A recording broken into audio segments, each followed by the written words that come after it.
Henri Martin is not a name that shouts from the rooftops in the history of art, but his paintings, soft, shimmering, full of light whisper, something deeply profound, something eternal, something timeless. Born in Toulouse, France, in 1860, Martin's early life followed a fairly traditional path for a young artist.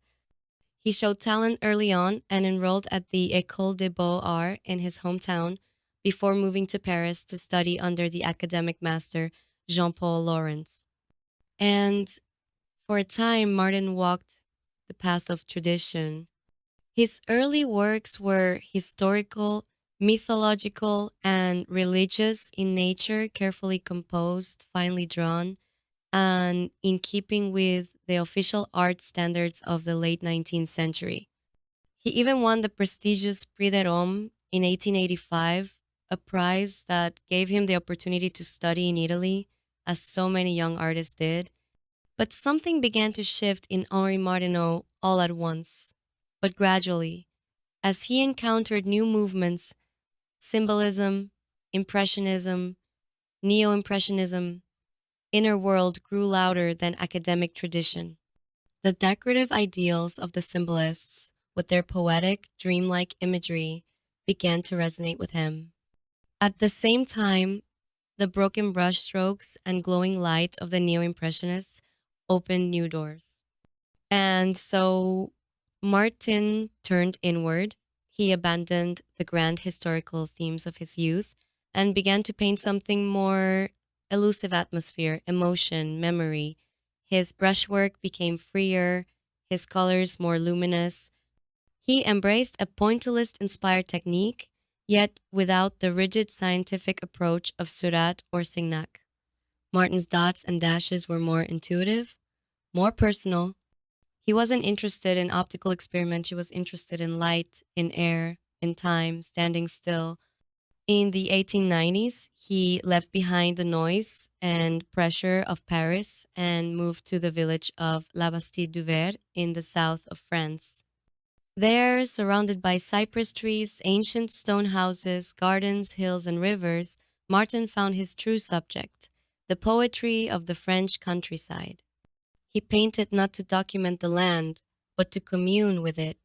His canvases from this period are bathed in sunlight and silence, pathways dappled with shade, fountains hidden behind trees, empty chairs under fruit laden branches. The wind seems to whisper in his paintings, the shadows seem to move gently. These were not scenes of grandeur, but of peace painted with such delicacy that the viewer feels invited to breathe slower, to listen more closely. And yet, Martin was not only a painter of small private moments, he also created large scale public works mural cycles that fused allegory with intimacy. He was commissioned to paint decorative schemes for the Hôtel de Ville in Paris, the Capitole in Toulouse, and even the Sorbonne. These projects allowed him to merge the grandeur of classical composition with his personal, light filled vision.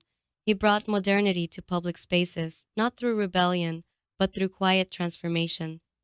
In this way, Martin helped shape the visual language of a new Franzone that cherished beauty, calm, and contemplation. He remained somewhat apart from the radical modernist circles of his time.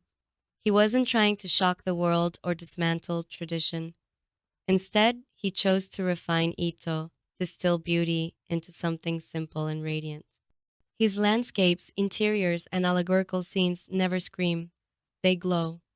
And Martin, the man, was much like his art quiet, disciplined, and deeply committed to his work. He lived for decades in his beloved Labastide-du-Vert, where he continued to paint the land that had become his muse. He found inspiration not in movement or novelty, but in the changing seasons, the fall of sunlight on a terrace, the reflection of trees in still water. There is something deeply human in his vision, something that touches on the sacredness of daily life, the spirituality of stillness. Henri Martin died in 1943 at the age of 82. By then, the world had changed dramatically. The old France he loved had been shaken by wars and modernity. But his paintings remained like windows into another realm, untouched by noise and violence, a realm of quiet joy, gentle light, and enduring grace. Today, Martin's work lives on in museums and private collections. Yet more importantly, it lives in the hearts of those who see it and feel something shift inside. His art doesn't shout, but it stays with you. Long after you've left the gallery or turned the page, it lingers like the memory of a golden afternoon. Henri Martin was not a revolutionary in the usual sense, but he offered something perhaps even more radical in our chaotic world: peace. And for that, he will never be forgotten.